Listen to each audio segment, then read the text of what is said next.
Imagine you walk out of your front door tomorrow morning. The street looks normal, the cars are there, the buildings are standing, the traffic lights are still cycling through green and amber and red. Everything looks exactly the way it always does. Now imagine that you're the last person on Earth, not dead, not gone, just alone. Every other human being has simply vanished overnight. No war, no disaster, no explanation. Just silence where 8 billion people used to be. How long before the world you know stops working? The answer is faster than you think, much faster. And what replaces it is stranger, wilder, and more beautiful than almost anything your civilization ever built.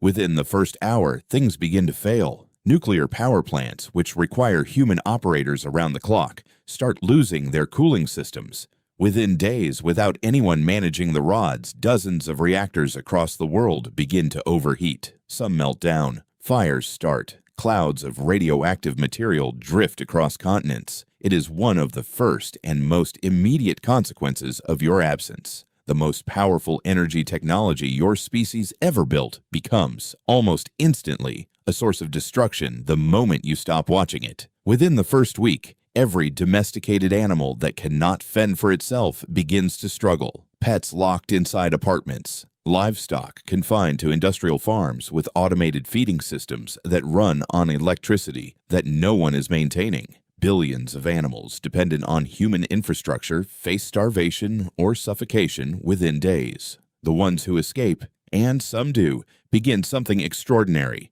They begin slowly to rewild. Within the first month, the electrical grid fails across most of the world. It is not a dramatic explosion, it is simply decay.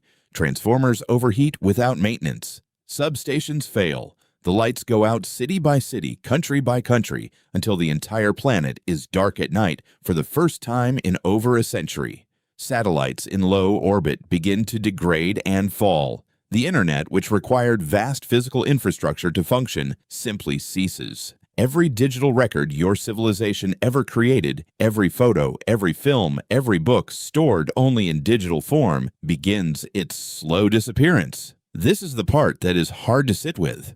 Not the darkness, not the silence, but the erasure of memory. The idea that within a few decades, most of what your species knew, felt, and created would begin to vanish, not because anyone chose to destroy it, but because no one was left to maintain the systems that stored it. Now, think about your city, the one you live in right now.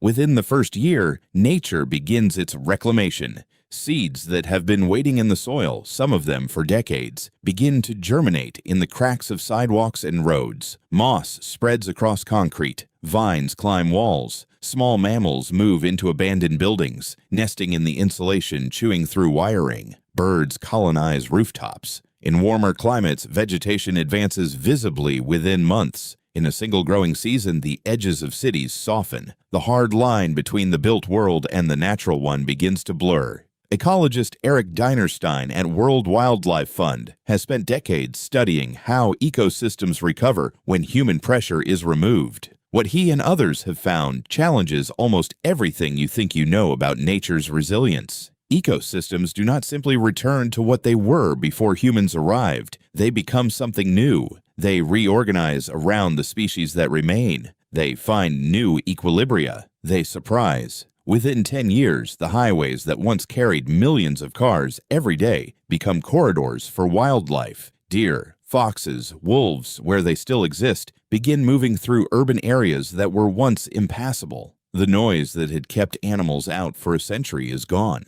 The light pollution that had disrupted migration patterns fades. Rivers that had been dammed and redirected begin, slowly, to reassert their original courses as infrastructure deteriorates without maintenance. The Thames through London, the Seine through Paris, the Hudson through New York. All of them have been engineered, channeled, and controlled for centuries. Within a human lifetime after your disappearance, the banks begin to change. Wetlands that were drained hundreds of years ago begin tentatively to return. 50 years in, and the cities are becoming forests. Not metaphorically, literally. In temperate climates, trees grow fast, Birch and willow are pioneers moving in first, their roots cracking foundations and pushing through the floors of abandoned supermarkets and shopping malls. Behind them come the slower-growing oaks and beeches and maples, beginning the long process of turning concrete into forest floor. In New York, studies by biologist Eric Sanderson have shown that the island of Manhattan was once a complex ecosystem of forests, wetlands, streams, and meadows before European settlement. Within a few centuries of human absence, that complexity begins to reassemble itself, building on whatever fragments of native soil and vegetation remain. The buildings do not fall all at once. Steel-framed structures last longer than you might expect, but they do fall.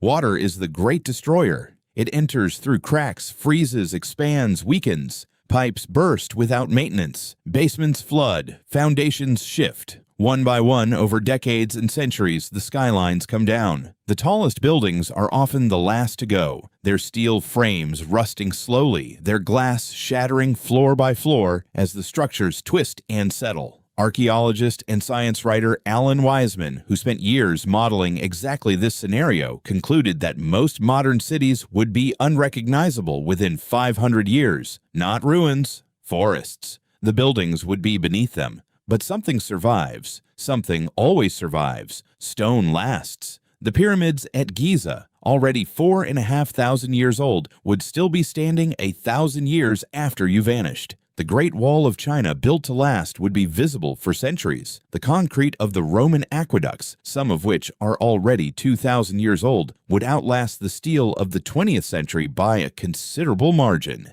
Deep in mine shafts and caves, the bronze and gold objects of ancient civilizations would endure. Plastics, which do not biodegrade in any meaningful human timescale, would remain in ocean sediment layers for millions of years. A geological signature of your presence, as durable as any fossil. Think about that. The thing your civilization left that lasts the longest is not your art, not your architecture, not your cities.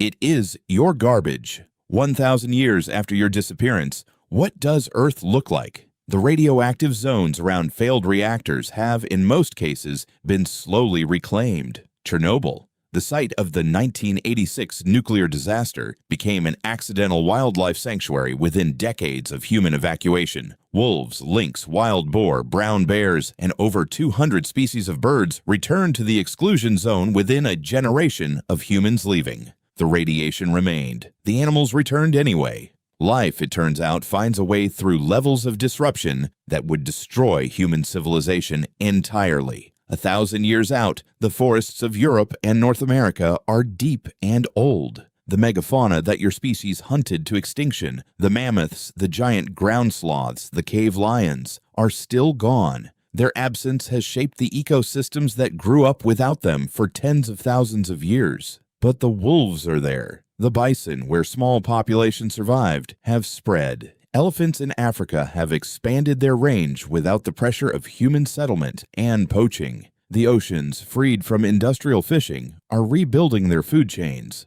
The coral reefs damaged by warming waters are not fully recovered. Climate change does not reverse quickly, but they are no longer being actively destroyed. From space, 1,000 years after you leave, Earth looks different. The lights are gone. The night side of the planet is dark, the way it was for all of human history before electricity. The day side shows something remarkable. The green is deeper, the coasts are wilder, the rivers are wider and more braided. The straight lines that once marked fields and roads and city grids are softening, curving, disappearing under canopy. There are still traces of you.